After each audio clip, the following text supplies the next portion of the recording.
Well, hello there and welcome to Community Forum. My name is Roy Cohen and I'll be hosting this very, very special day today.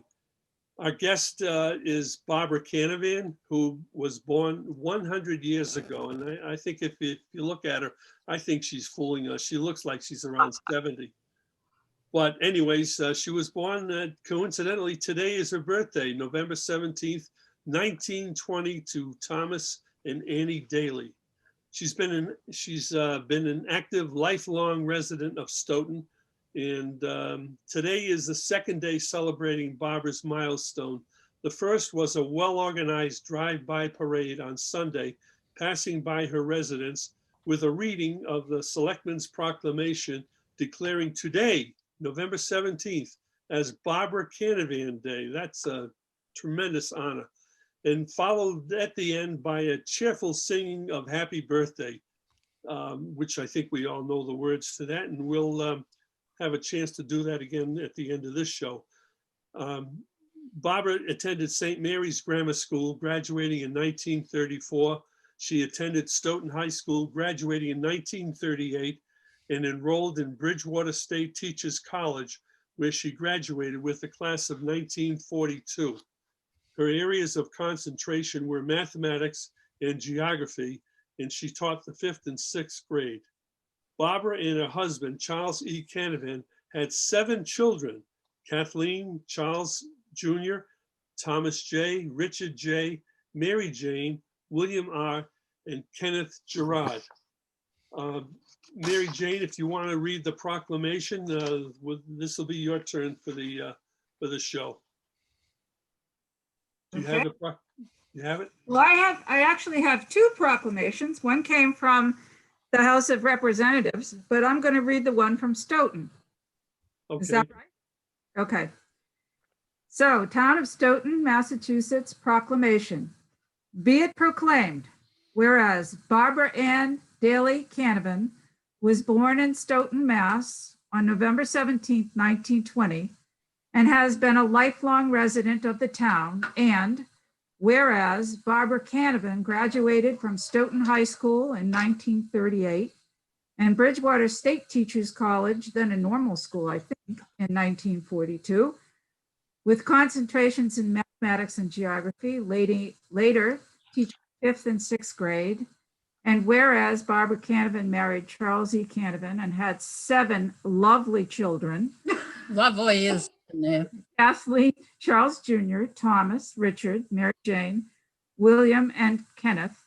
And whereas Barbara Canavan was suddenly widowed in 1965 and found work nights and Saturdays at the Stoughton Public Library, later working in the Stoughton Registrar's Office, the Stoughton High School office, and finally in the Assessor's Office, and whereas Barbara Canavan retired from the position of head of assessors in 1982, and whereas Barbara Canavan in her retirement traveled the world with friends, volunteered as an adult literacy tutor at the Brockton Adult Education Center, continued lifelong learning, receiving certificates in paralegal and school librarianship, and volunteered as a Stoughton Library trustee for 40 years. And whereas the Board of Selectmen congratulates Barbara Canavan on her 100th birthday and thanks her for her many years of dedicated service to the town of Stoughton and extends its best wishes for good luck and health in the future. Now, therefore, we, Christine Howe, Chair, Stephen Cavey, Vice Chairman, Joseph McCrisky, Robert O'Regan, and Deborah Roberts do hereby proclaim Sunday, November 15, 2020, as Barbara Canavan Day in the town of Stoughton. And we urge all our citizens to congratulate Barbara on this wonderful accomplishment. In witness whereto, so for the Select Board, Christine D. Howe, Chair. Very good. Congratulations. Hey, woo! Bravo. That's quite an honor. In 1965, Unfortunately, she was widowed quite suddenly at the very young age of 44. And Mary Jane, again, I throw it back in your lap to maybe ask her some questions and get her to chat a little bit with us. Sure. Well, I'll tell you, my mother has always had a very interesting sense of humor. And I think that was one of her gifts. I feel like that's a gift she certainly gave to me. But I will tell you that being widowed at such a young age with so many children, her youngest child, my youngest brother, Kenny, was born just 4 months before she was widowed, and he has a severe disability called Apert syndrome. Mm-hmm. So to say that my mother had a lot to deal with is probably one of the greatest understatements that I could make. That said, my mother was once asked if she ever considered getting married again, and she replied, quote, "They weren't exactly lining up to take on a widow with 7 children." End quote. That's unfortunate. Well, if they had known her as well as I know her, they would have indeed lined up. Right. But I think one of the most interesting things about Mom, my mother, is the pride she takes both in being a citizen of the town of Stoughton, but also she takes great pride in her Irish heritage. And when asked her once about her earliest memory, she talked about living on Canton Street in Stoughton. Would you like to talk a little bit about that? Yes, Go ahead. yeah. We came from Ireland. People, the 2 sisters were both named Carol, and they both situated in Canton Street because it was near the church and it was near the no, they didn't have a convent at the time. School. And you know, they both lived across one. No, you do it, Mary Jane. I'm getting tongue-tied. Take your time, Barbara. You're You doing want- well. that Canton Street is where all the Irish Catholics would live. And if you went up and down Canton Street, pretty much everybody who lived there at the time would be Irish and Catholic. They would make a point of, as many immigrant groups did and still do today, they find a great deal of support from gathering together. So they were near the church and near the school, and you lived in a very small house with a whole lot of people on Canton Street. You told me once you had actually shared your bed with your Aunt Maggie. Yeah. And that one of her brothers who lived there, they actually had 3 to a bed, and they slept one going this way, one going that way, and one going this way. Because that's what you had to do when you had, you know, a lot of children and not a lot of resources. I was going to ask, wasn't there a factory or something that attracted people to work also nearby? Yeah, there was. Yeah, there was a Shaman Woolen Mills down the street. Yeah. And then there was different ones in Canton too. A lot of textile work also in this area, right? Right. Yeah. And also shoemaking, I believe, in the area. It was Cochran's, yeah, Cochran's. and also there was That the was Stoughton Rubber before it was Cochran's. Panther Rubber was on People worked there. the Panther Rubber on Washington Street was a big employer as well. I know when I was in the Air Force, the boots that I wore, I noticed at the time, because I lived in Stoughton at the time. No, I didn't live in Stoughton at that time. I'm sorry. I lived in Dorchester. But the marking on the boots that I wore were manufactured in Stoughton, Mass. Were they Cochrane boots? I believe, Yeah. so. Not positive, but I believe so, yeah. My husband was a paratrooper and he wore those boots. Yeah. Yeah, they could have been Acme boot too. True. So another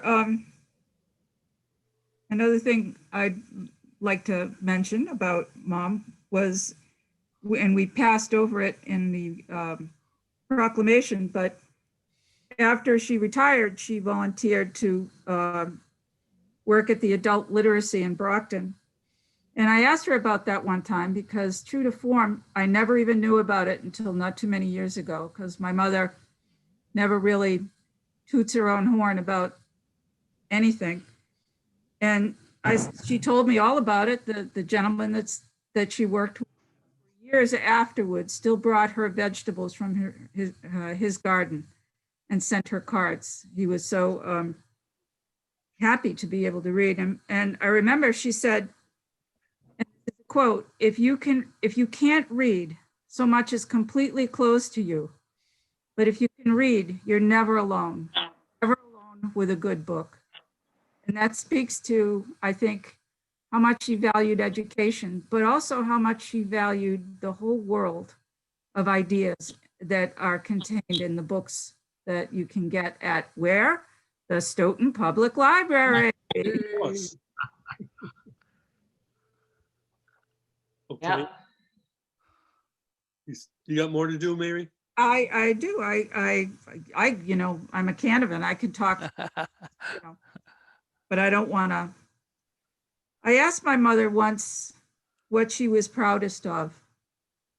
And she said, in one word, she said, survival.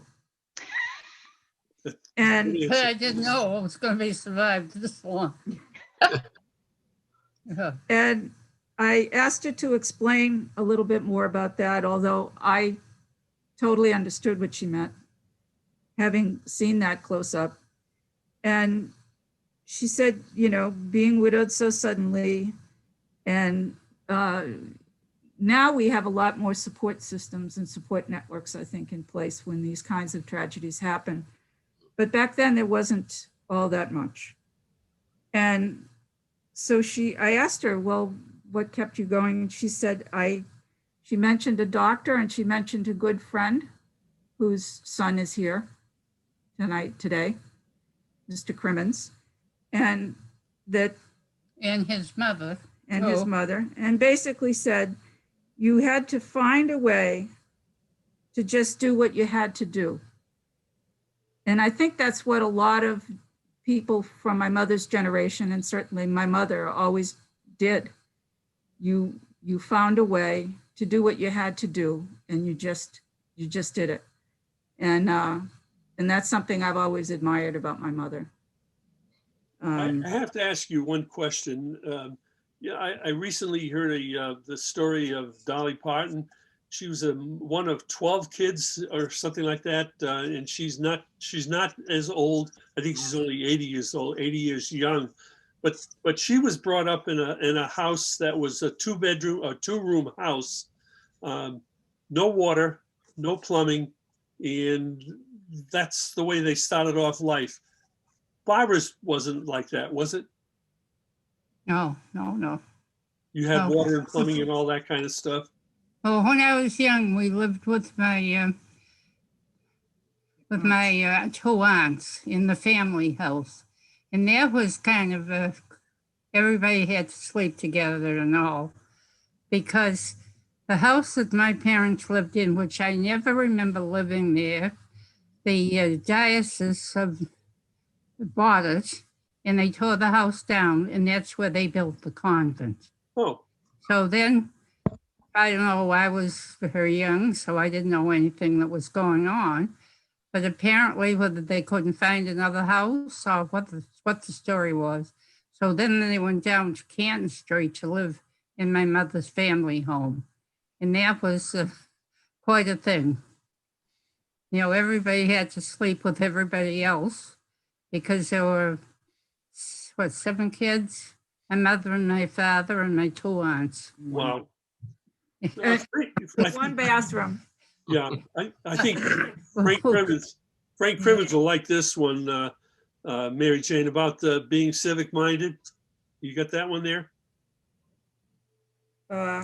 She was a lifelong Democrat and has an Oh, I think everybody knows that about my mother. My mother has been a lifelong I didn't know. Democrat. Well, when I was young, You didn't know my father, but he was a Democrat, all right.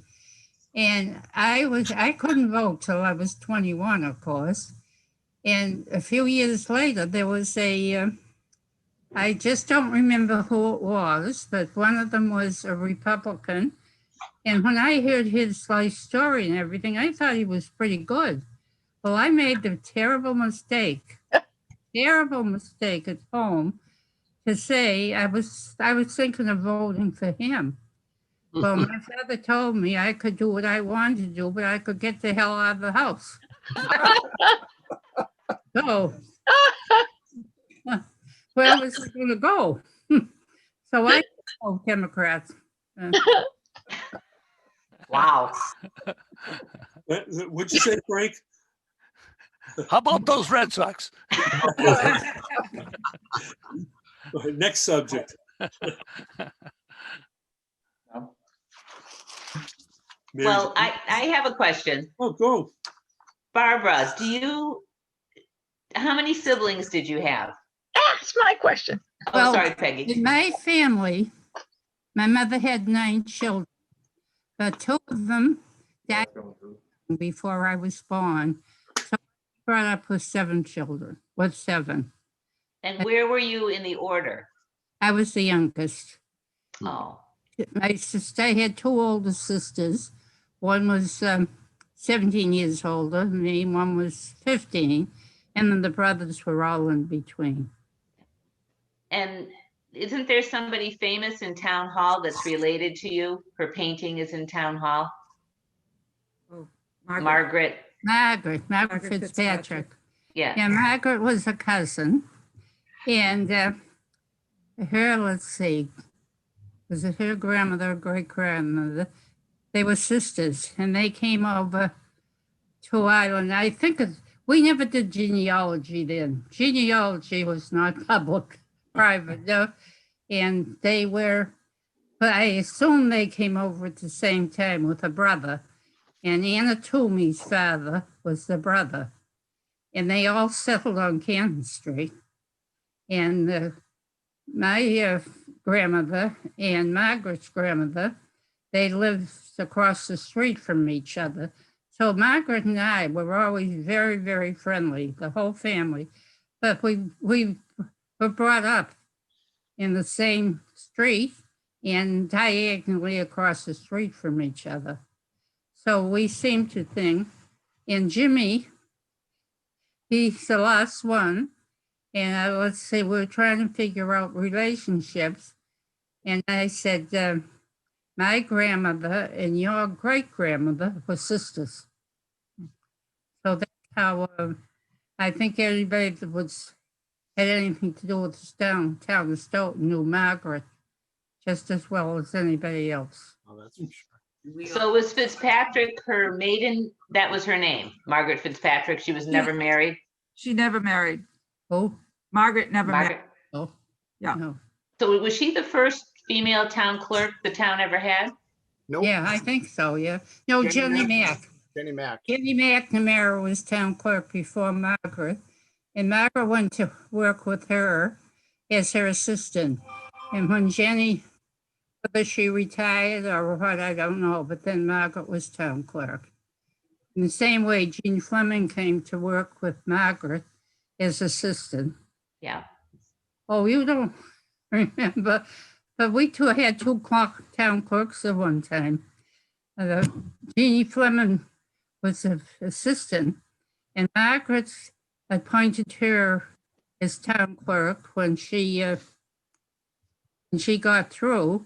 And the selectmen, I don't know, Mike, were you on there? Brandy, were you on the selectmen then? No, not then, Barbara. No, was it your father? Yeah, my It was.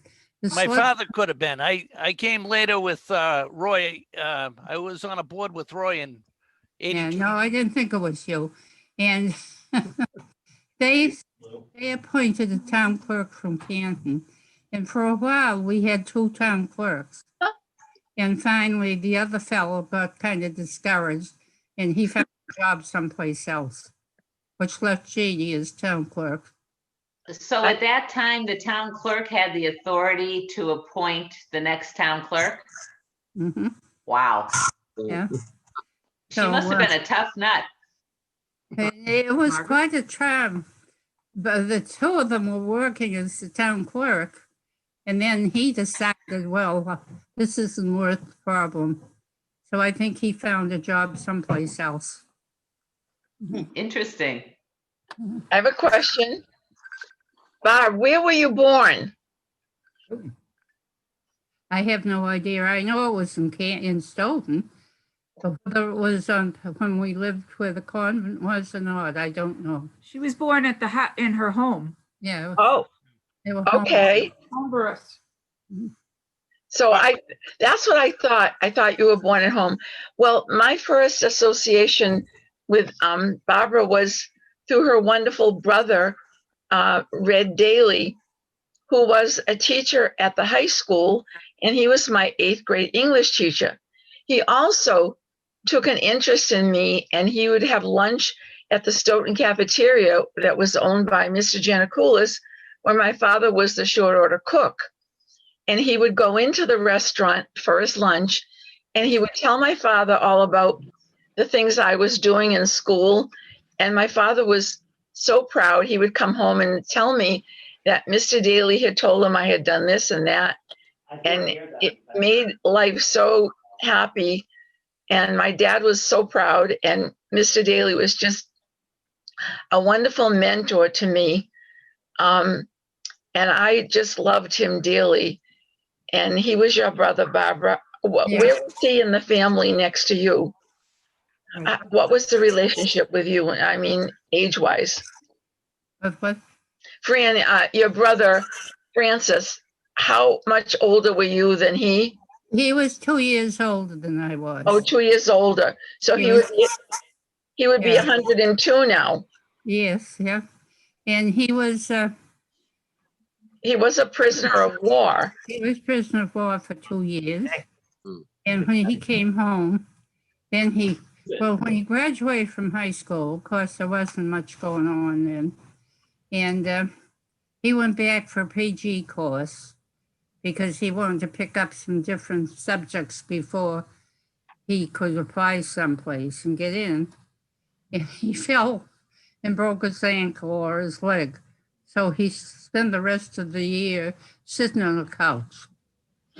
And then it was, he had a very low number, and he was in, and he went to, he was down Camp Edwards. And we used to go down every single Sunday to see him because he was the first one to leave the family. And we were sitting there one Sunday in December, was it 8th? When it came over the radio. That's what had, you know what had happened that day? Pearl Harbor. Yeah. And we came home, and the next thing we know, he came running in the door. And all the young fellows that were down to Devon's, when that happened, they knew what was going to happen. And they all took off, but they all went back. And then we had to drive him back that night. And from there, he went to language school in Texas. And he wanted to be he went to That's Tom. Tom went to language school. Okay. He went to flight school. But he was, Can't hear anything she's saying? No. How come? he wanted to be Oh, I a don't have it plugged in. pilot, but he couldn't be because No, of, trying to interrupt. and he said he should have had somebody else take the test for him. He was colorblind. My brother's colorblind. So my Uncle Francis wound up being a gunnery person. And he was shot down over Belgium. Wow. And then wound up for almost 2 years in Stalag 17. When Francis came back to teach at the high school, junior high, I should say, he was my 8th grade English teacher, and he was so loved. He had such a gentle way about him. And yet, there was an edge one day when we were in class and the window shade rolled up and snapped. He dove under the desk, and it must have sounded like a bullet to him because we were all couldn't believe, I guess our respect for him. Maybe other kids might have laughed, but we knew the history and we were just all numb from the fact that, this was the effect that the war might have had on somebody that we really loved a lot. So that was my first experience. And then, of course, Barbara and the library. And she's just the greatest lady, the funniest sense of humor. And she loves books. We shared so many books, telephone calls and lunches and whatever. I just think of her as one of my dearest friends. And I hope she's around for a long time so I can enjoy No, more. Peggy. Not much longer.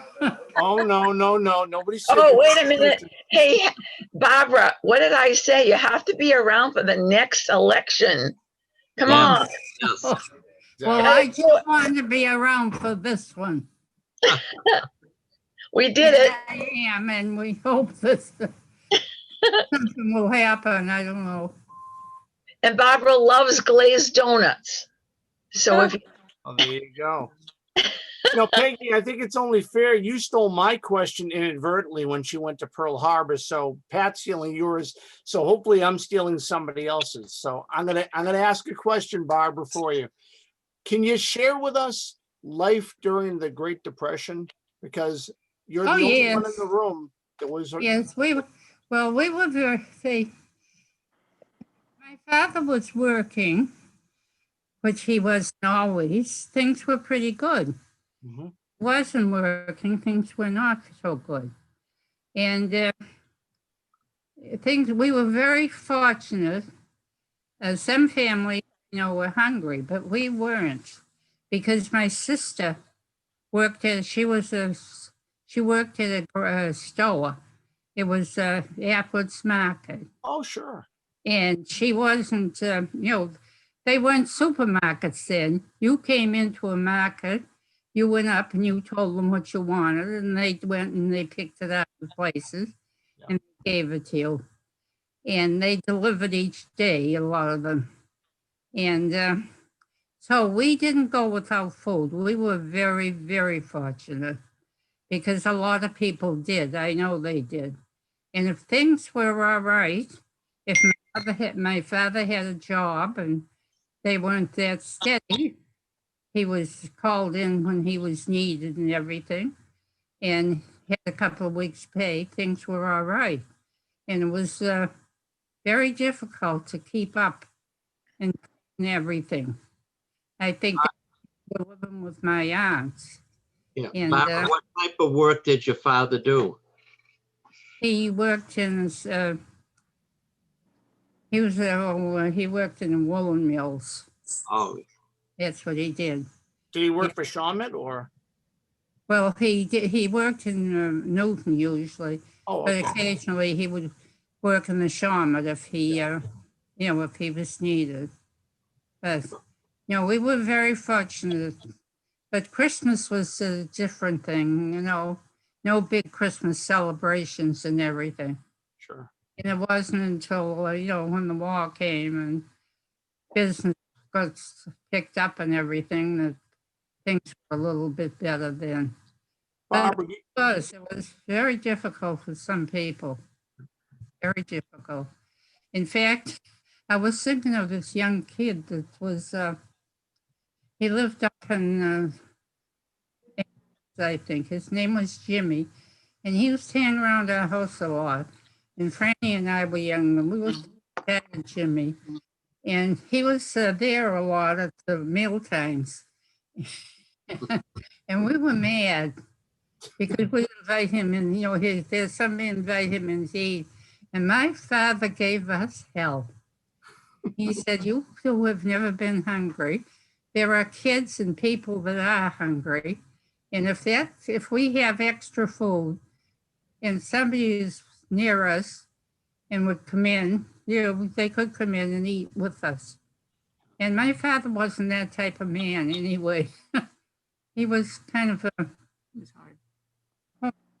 just He was a hard man. He was a Yeah. hard man. It was a hard man to know, but the fact that anybody was hungry used to bother him very much.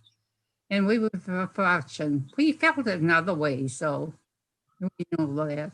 We saw the Christmases that weren't very light and all. We were very light. Like everything else that came and went. Barbara, do you remember the 200th anniversary back in 1926? Well, you were a little kid then, but do you remember that, or when the theater opened or the fire station? Because that would be 27. Well, I have a lot of magazines and books at home and all those things. Yeah. In fact, I was going to see whether the library wanted them or not. The anniversaries of different things. Do you remember I'm trying to get rid of a lot of stuff, but I still have a lot. do you remember the 200th anniversary back in 26? Because you would have been about 5 or 6 years old when that went on. Which one was that? Big celebration when the town turned 200 years old. You would have been probably a I'm little. not sure whether I had that or not. Do you remember when they opened up the theater in Stoughton in 27, or the?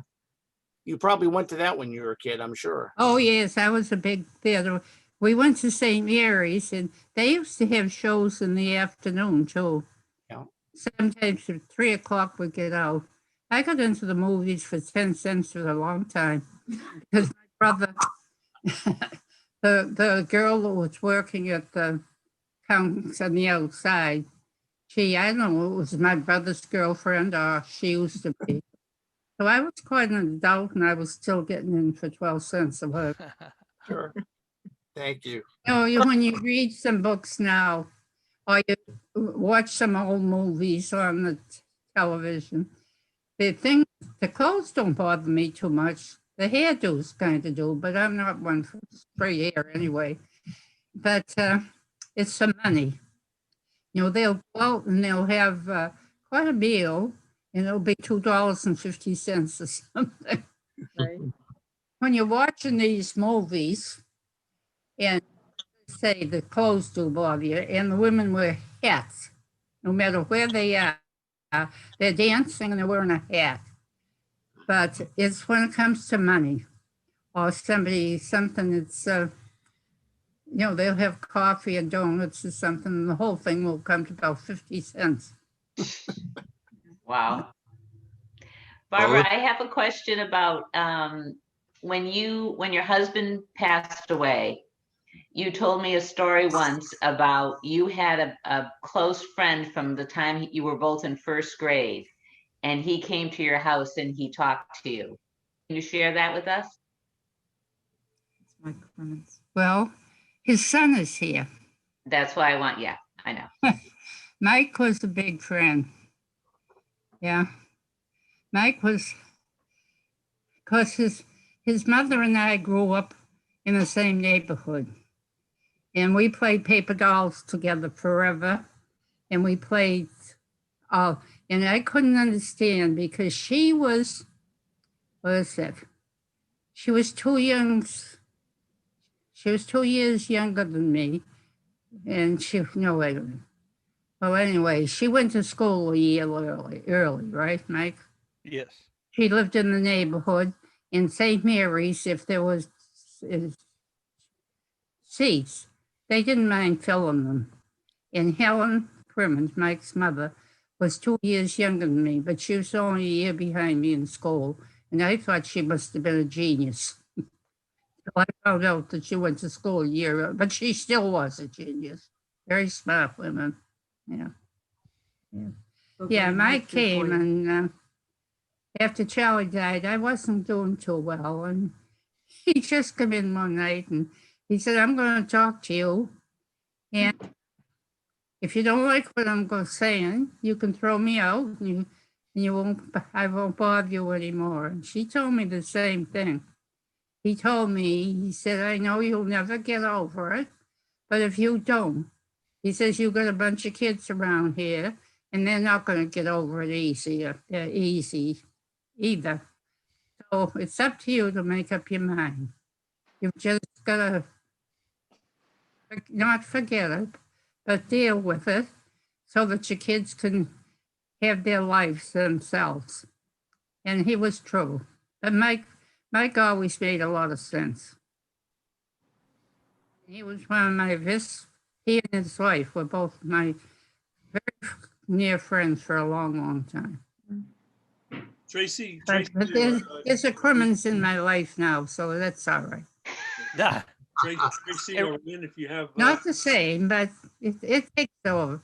There has to be a Crimmins in my life. hey, Roy, Yeah, Roy, let me just say that my father went to St. Mary's with Barbara.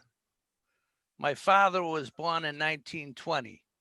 Mhm. They were both class of 38 at Stoughton High School. And obviously, as Barbara said, great friends of the family. Barbara's very, very self-effacing, but she was the brightest person at the high school, class of 38. But even more important than that, to my father and to my mother, is the class of 38, because what they went through together was just very tight. And they got together at their reunions all the time. And I'm honored to be here today to honor Barbara, because she makes me think of my folks. But in the class of 38, those people, they were part of that greatest generation. So when David Lambert puts out his next book and they write about, the Stoughton contribution to that greatest generation, they had people like Barbara and her husband and my mother and father. They complained about nothing.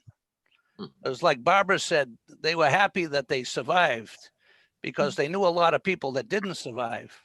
right. So like in her house, just like in my house, you didn't complain about anything because you were happy to do it. And it'd be interesting to get her on sometime just to talk about how they supported each other, shared a newspaper with each other, did all those things together to get by, but it was great. I grew up hearing about the Canton Street Irish. I grew up hearing about the Dailies and the Toomeys and the Fitzpatricks and the McCormicks and everybody there. They went to the Immaculate Conception, was the local parish. They had a parish school called St. Mary's. I was a St. Mary Fairy class of 79. She was a St. Mary Fairy class of 34, and it was a great tradition. But anyway, her family's great. Barbara's great. My father was a great friend of her older brother, Francis Red Daly. They were great pals all the way through. My father called Barbara Sis because she was Most everybody calls me. Right, because she was the little girl in the Daly family, that type of thing. But she's great. I love you. I'm glad to be here, and I'm thrilled to hear the stories that you're sharing with everybody. It's great to have you also. We have two latecomers, and maybe they want to suggest something or question or whatever. We have Ann Paradise and Tracy Carroll. Either one of you want to offer a comment? Go ahead, Tracy. Sure. One of the things that is just so clear is Barbara's ability to connect. And, all told, I think I haven't seen Barbara for 24 hours. It's been little bits of time every Thanksgiving for a period of about 10 years. And we quickly found each other and just spent some short moments, 15 minutes a year, maybe, talking about books and connecting and laughing. And it's just great to be here. Because I'm getting to see that you're like that everywhere you are, Barbara. And I love the stories, and I adore you, and I'm so excited you're celebrating 100 years. So my one question for you is, you've seen so many changes over your lifetime. Is there one in particular that stands out as being perhaps the most remarkable for you? Oh, would pay, I'd have to think that over. You know, this has changed everybody's life. You know, there's no place to go, there's nothing to do. Right, COVID? you You mean COVID? can't even go every Sunday with the Kelly kids and everything down to Twin Rivers. And that there's nothing to do anymore. Yeah. And, no, everything has changed. There's no question about it. Mm. The only thing that's with me, I spend a lot of time watching television, the old movies and everything. And they're not too bad.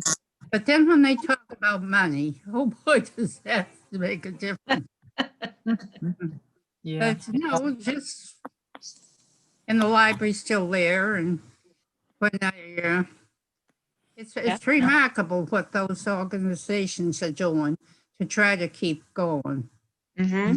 The Stoughton Library, and I read in the paper about the other libraries. I don't think they're doing as well as we are, but they're trying to accommodate people. No. Mm.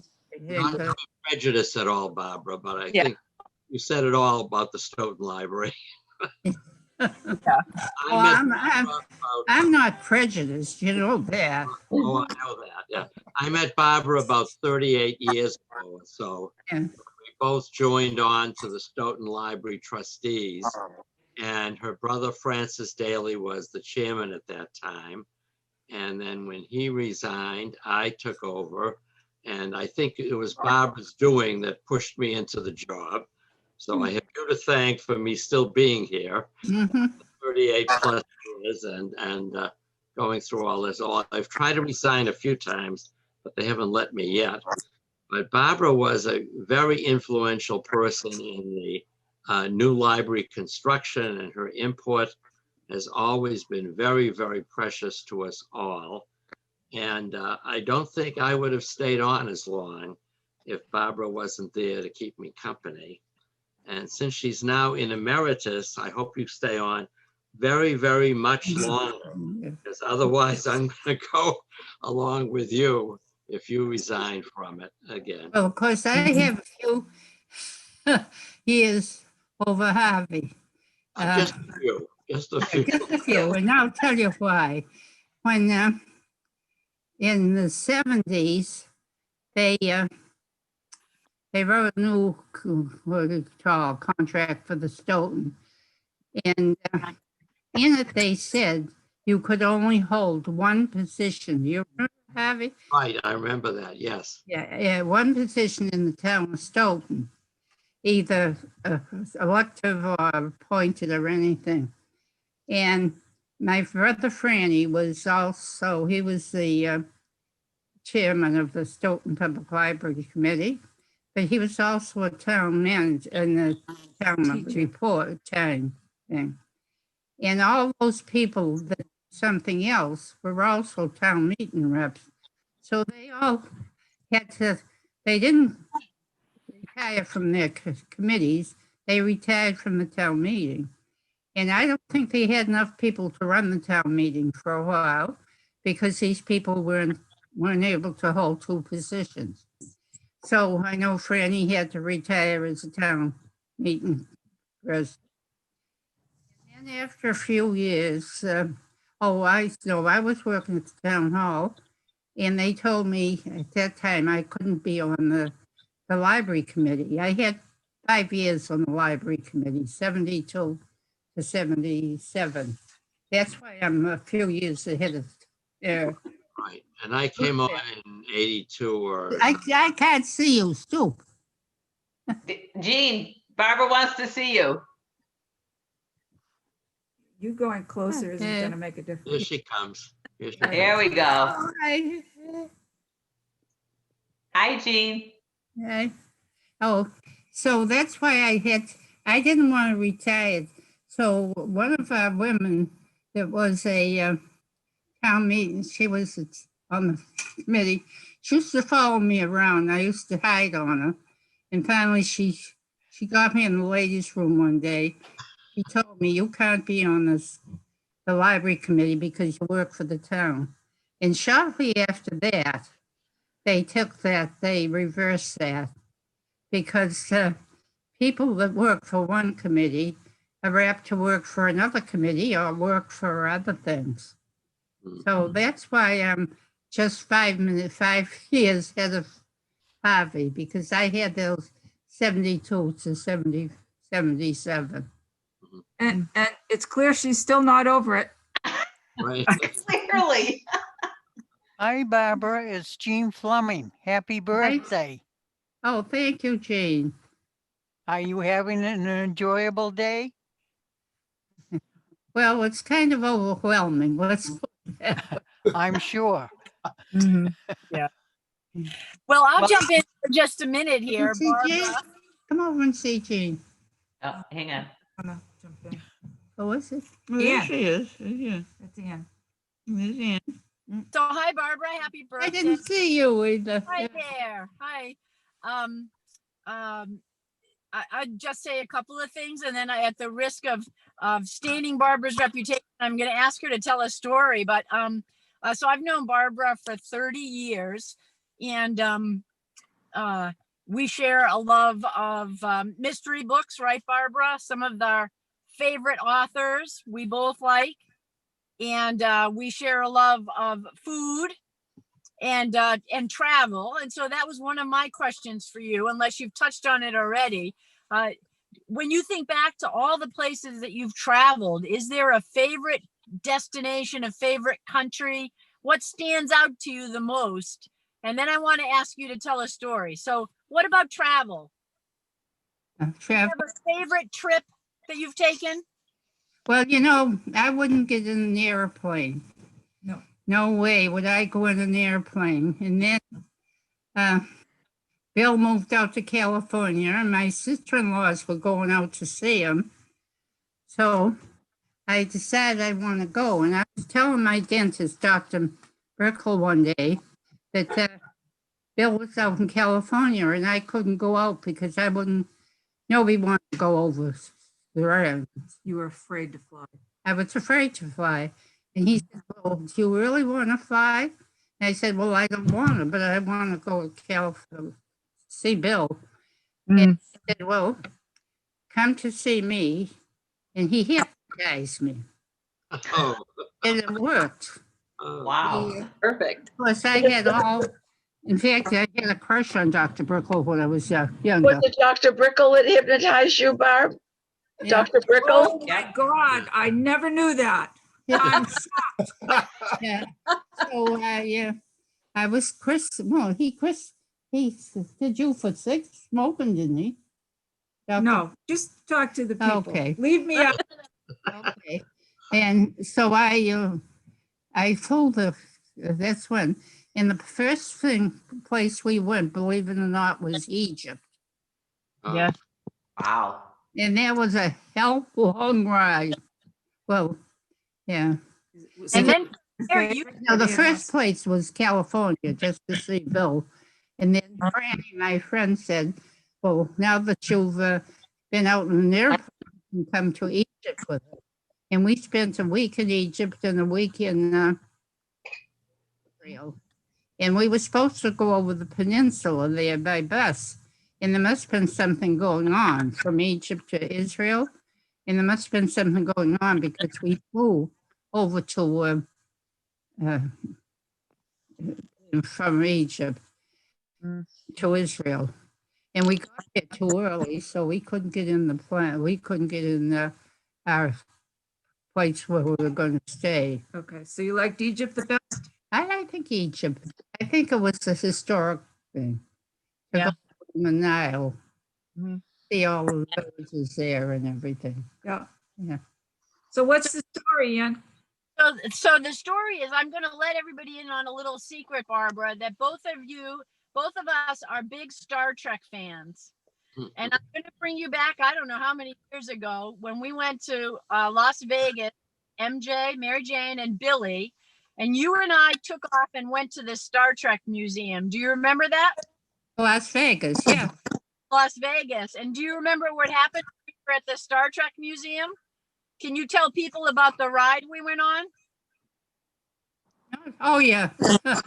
No, I didn't. No, I don't remember it too much. Why don't you tell the story? I'll tell the story then. So Barbara and I went together to the Star Trek Museum. We're both big Trekkie fans, and we had a great time. And at the end of going through the museum, there was like a simulated ride to be on a Star Trek ship. And she looks at me and says, "Come on, let's go on this ride." I said, "Fine." We go, we pay, we get in line, we get to the front of the line, and there's a big sign that says, people with heart conditions should not go on this ride. And I look at Barbara, and she takes my hand and she says to me quietly, "Don't say a word," and insists that we get on this ride. And it was a little bit of a white knuckle ride. And all I can think of is, oh my God, I'm going to kill my mother-in-law on this ride. So that's one of my big adventures. But I've loved having you as my mother. Can I call you back? I'm on a Zoom. I got your message. I was going to message you back after, okay? You, Peggy. Should have had everybody shut off their phones. Yeah, Yeah. that's a funny story. I'll talk to you later. Okay. Hey, anybody else? We got a few more minutes so we can share some more if you got them. Jean, do you have anything you want to share about Barbara when she was working in town hall? Oh, you got to unmute. Unmute. There you go. Sorry, I'm not used to this high-tech stuff. We always had some wonderful laughs when Barbara was in town hall.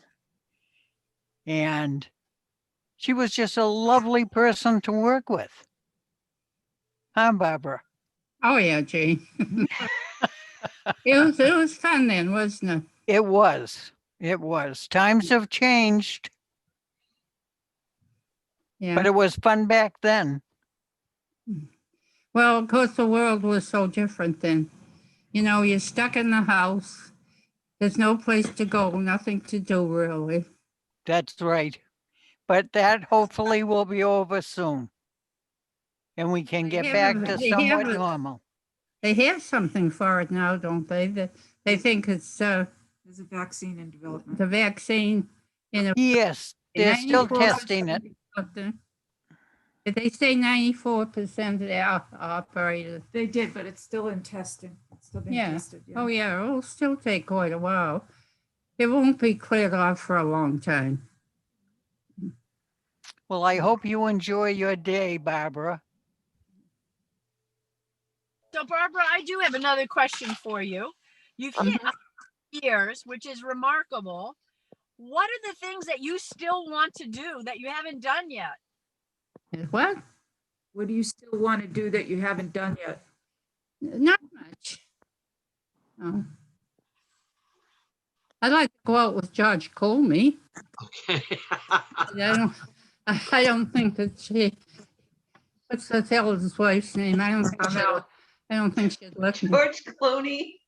But you know, years ago I was up at the hospital. I was having a shot in my back for something, and I was sitting on a table, and they gave me a pillow to hold, and they said, "Make sure pretend it's Tom Cruise." I guess I said Tom Cruise, and she said, "Well, who would you like to be?" And I said, Tom Clooney. And she, George Clooney. George Clooney. I forget his name. And she said, "Well, who's he?" So this was a while ago, and she didn't even know him then. Wow. But he's come a long way. Hey guys, I hate to do it. We're running out of time, and I want to thank you all for coming and being part of this very memorable show. And I wanted to end it all, if we can do it. Let's all sing happy birthday to Barbara. And let me see who can lead us. Peggy. Allegiance. Okay. 1, 2, 3. Happy birthday to you. Happy birthday to you. Happy birthday, dear Barbara. Happy birthday to you. 100 years. Unbelievable. more. Unbelievable. I just really, again, I want to thank all of you for sharing this. And Barbara, I'm very proud of you. You were supposedly nervous, but you Oh, certainly were shining. You did a nice job. Thank you. Okay. Well done. Happy birthday. No, I've always kept a low profile.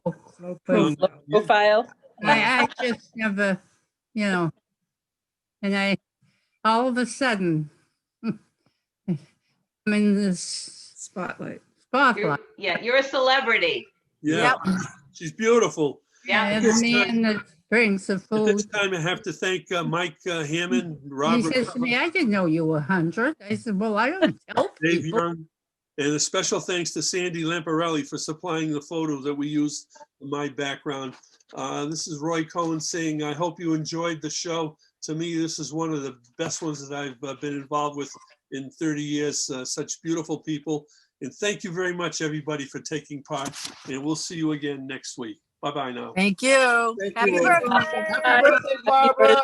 Bye, Barbara. Happy birthday. Real birthday. Thank